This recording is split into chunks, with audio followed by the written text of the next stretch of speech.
Tony, I just had two questions about this weekend. First, just with the weather, is there any possibility of a doubleheader and maybe eliminating one day? I wouldn't think so. I mean, you talk to almost every college baseball coach, and none of them are really fans of double headers for a few different reasons. But I think we're good Friday, Sunday. Friday, of course, is where our cliched focus is. But Saturday could create some difficulties. The last one I looked at, I think, will be okay. But this turf is incredibly resilient, and when we have a whole day to work with from morning until night, I'd like to think we could get the thing in. And at the very least, one thing you may see at some point this weekend or just this year is starting a game and then completing it, later the next day. And then just when kind of looking at LSU this week and preparing for them, just what have you seen from them and what's at the top of your priority list in terms of making sure you all are good in that area to come out with a win this weekend? Yeah, priority number one is go through our normal routine. It's a great, part of the year, where you're kind of in the flow of things. It's all downhill from here as far as academics. We're not going to do a lot of crazy stuff at practice. Again, just kind of follow our routines. Our kids could almost tell you exactly how each day is going to go. The only thing that changes is the opponents. And when you talk about this weekend's opponent, it's obviously a school with a phenomenal tradition. And our once we get to Friday, my answer for that day, priority number one, is their starting pitcher, Marceau.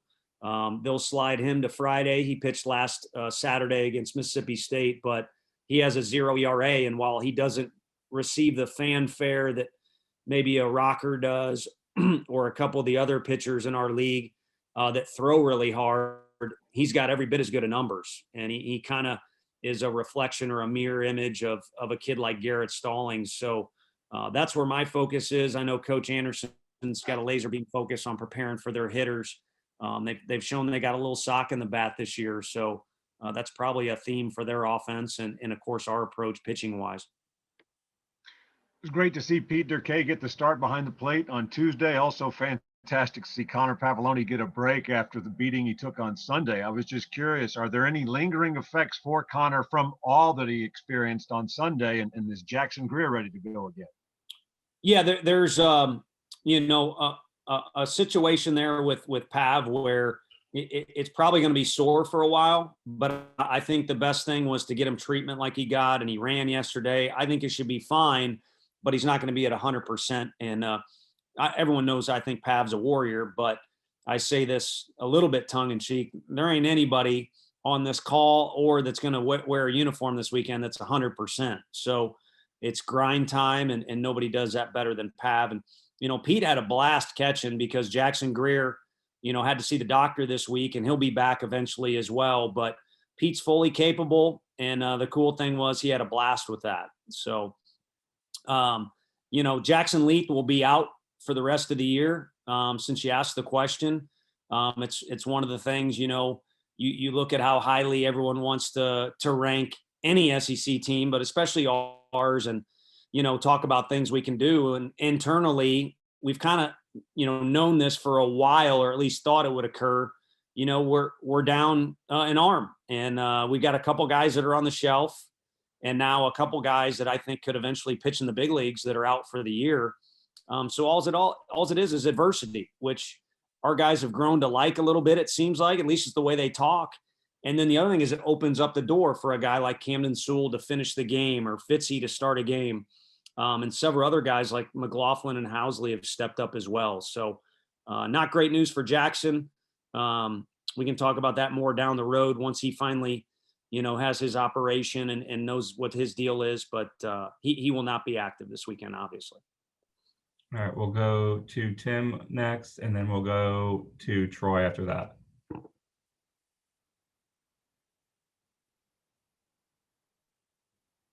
Oh, Tim, can't hear you. Looks like you're unmuted. All right, we'll go to Troy next, and then we'll try Tim again in a minute.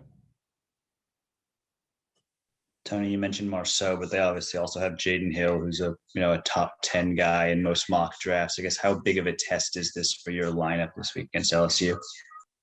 Yeah, Jaden is someone I'm incredibly familiar with. May have even been the first coach to recruit him at Arkansas.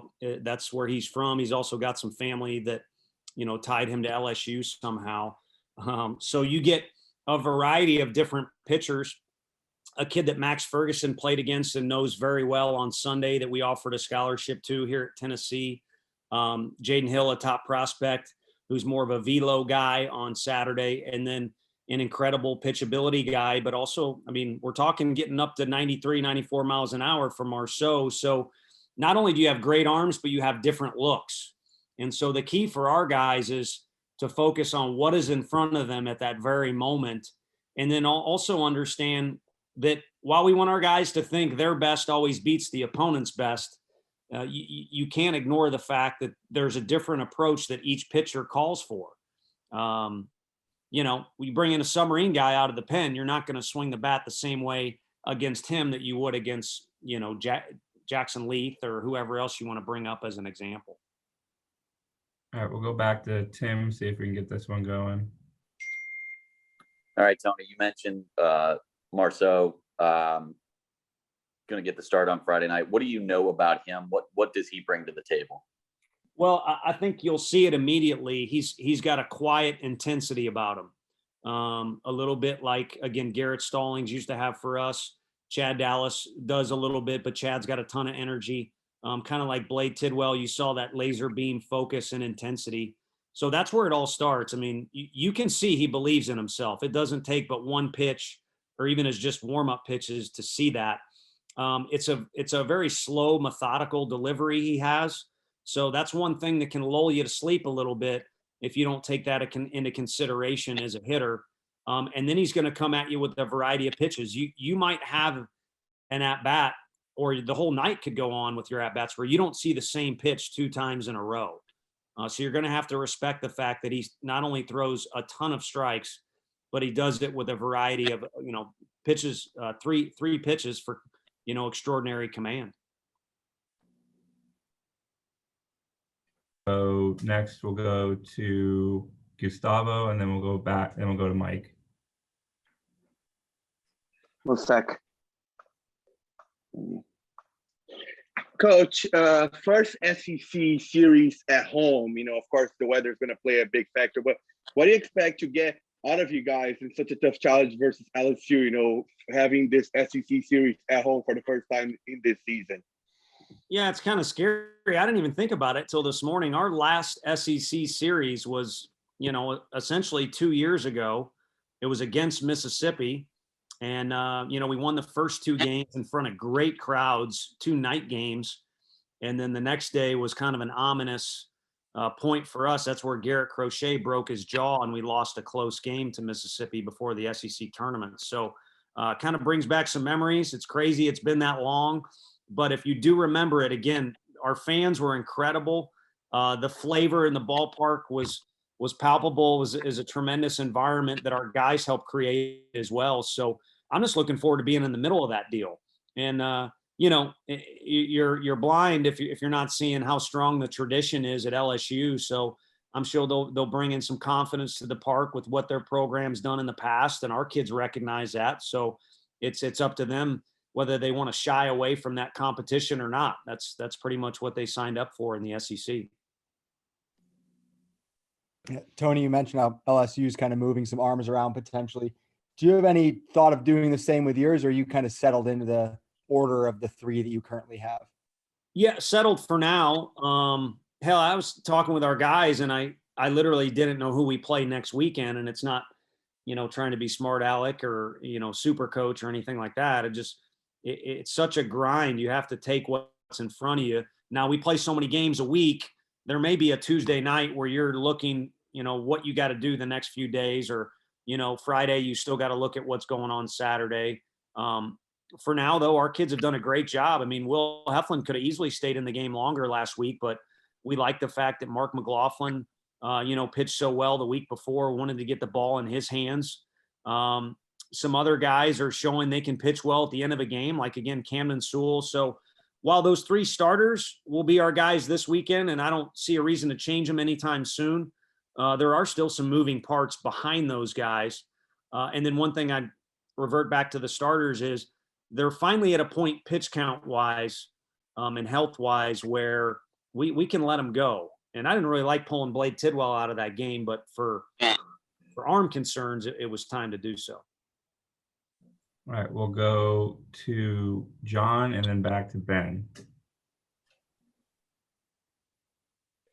Coach, one of the things that stood out as your team won the finale at Georgia was how you described their reaction, that they certainly celebrated the win, but there was also not the huge celebration because that was their expectation, considering that it took just a little bit for you as you took over the program to get these guys to look at the teams that they're competing with in the East and the West as essentially those that they can compete with. What's it been like to watch that team expectation change in this now your fourth year to where it's not like, ooh, SEC play, it's now let's get it? Yeah, no, it's satisfying, but you also got that bridge in there or however you want to term it, where baseball vanished for a while. So it's a little frustrating that you didn't get to see that evolving in the pattern you kind of envisioned. So, but regardless, here we are. And I think our guys do have some self-belief to them. And, Coach Elander is a huge part of what we do recruiting wise and offensively, and does a great job with our catchers. I coached him at TCU, and I was a madman back then. I was putting like 2 different quotes in their locker every day and all kinds of stuff. And he kept all that. And his favorite thing was, we used to say, if you believe it, it's true. And in a sport like golf or baseball, especially, but also every sport, if you believe something, that's probably what the outcome is going to be, or at least close to it. And I think this group in particular believes they've got the ability to compete with anyone, while at the same time recognizing, hey, we've had some injuries. Our roster's not even as good as it was to start the season, but also at the start of the season, it's fair to say we did not have the best roster in the country. But regardless, that self-belief seems to be unwavering for now. The challenge in our league is you got to play 30 games. So it's great that they had that mindset over the course of one weekend, but you got to do it 10 times, and you got to do it against opponents that are going to be on Georgia's level, some maybe even higher, some equal to, maybe some a little bit less. But everybody on this call and anyone listening knows what a grind is the SEC is, particularly with 30 games. Tony, just what makes Blade so effective? I know you've talked about, his mentality coming in as a freshman, and now he's gotten into a routine under Frank. We see the pop on the radar gun when he's throwing his fastball, but just from a stuff standpoint, what makes him so effective? Yeah, well, the other kid, the Cannon kid that pitched against him, was touching 95 as well. And he also had a breaking ball he could throw for a strike. Also was a big guy and physical. So there's a lot of guys like that in the country, and a ton of them are in our league. But I think what separates him is his incredible intensity. Again, maybe doesn't wear it on his sleeve like a Crochet or a Dallas, but incredible intent behind everything he's doing. And that kind of spills over into my next answer. Incredibly professional for a freshman. Again, our league is notorious for producing big leaguers. And you see some of those guys like an AJ Puck, who's a huge, tall lefty. We faced him once where no one could literally even make contact. I mean, I hate to admit it, we were laughing in the dugout at Arkansas a few years back, how good he was. But his first start as a freshman, he didn't even get out of the first inning. So a lot of these kids, it takes them a while to evolve. But as far as the professionalism and the maturity behind his routines and his work ethic, I think he's far ahead of where some of those guys were. And to me, that's a difference maker. All right, guys, we got time for 2 more. We'll go to Mike next. Yeah, Tony, on the Jackson Leith note, I mean, how heartbreaking is that for him as a guy who, came back with such a focus on getting a chance to compete in the SEC and do all the things that kind of remain the rest of this year? Yeah, it's a story to me that's a big enough deal. It kind of deserves its own section. So that I didn't mean to breeze over it. And I had planned to let the weekend pass and then kind of make it formal, and he would have been more readily available to answer questions. But since you ask, I mean, to at least start the conversation with you guys, whether it's for the public or just between you and I or Jackson, it's crushing. The guy is a maniac worker. It's well documented. He sacrificed financially to come here, turned down the draft twice. And one of the reasons he did it was he wanted to pitch in this league, and he's, not going to get to do it. So we'll see what happens from here. But the one remarkable thing is his attitude, his mentality and attitude are kind of built like his physique. I mean, the guy's as jacked as anybody on our team. They tease him about it. And he's able to rebound and just say, this is the way it's supposed to go for me, and I'll overcome, and the right thing will work out. And that's not easy to do in that situation, but that's kind of been his mindset. Ben, did you have one more? No, sorry. Okay, we'll finish. Sean, did you have one? Yeah, I got one. All right, we'll Hey, finish with you. you talked about fans earlier, and with the COVID vaccine going around, have you heard anything from the university or the conference about possibly raising up the capacity for fans to come and watch baseball games? Yeah, Reed Sigmund, who's a huge part of our administration here, and very well known in college athletics, he came over to our practice yesterday. I thought he was looking for some free batting practice, but he was in a tie. He brought me a commemorative ball, which I definitely appreciate. But I can tell you what I appreciate 1,000 times more than that ball is the word that they're working hard to increase capacity at our stadium. And I'm not in charge of that, so I don't want to misspeak, but I know there will be more tickets available for this weekend. And that capacity's been growing and will continue to grow, probably an incremental and intelligently, kind of devising steps that'll go along the way where we're not just going to open up the whole stadium. But the bottom line is there'll be more fans. The fans that have been here have been awesome. I think they feel like, hey, there's not as many people, so I got to cheer twice as loud. So they've been great, but we'll take the more numbers and the greater volume for sure. And that's going to occur this weekend. And then we'll see what they decide to do as far as increasing it as time goes on. Thanks, Coach. Appreciate it. And Yeah, then- thank you guys. Take care and stay dry.